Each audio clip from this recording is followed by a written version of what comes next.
erkekке heyyaş yaraşmaydı dedinler.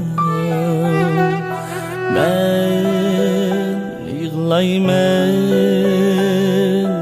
yığlıgıdek buldu. Ta ayrılsın, anlap menin alemni.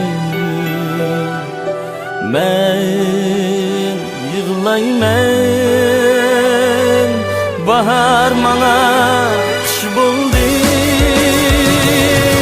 Hayatıdır yürek bağrım zar bulup, haysi iblisna aklıga xar bulup. Ölügi yok, dirigi yok, tirigi yok.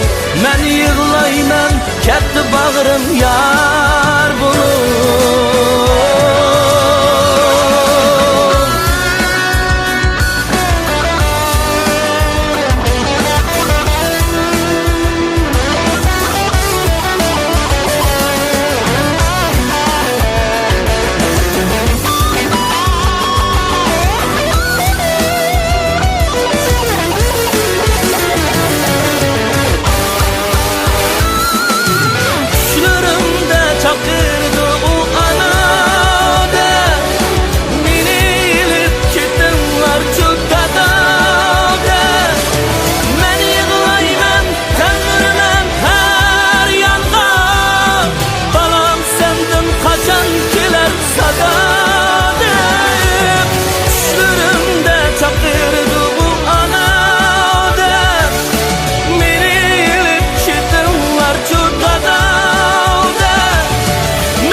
Anlap menin alemni.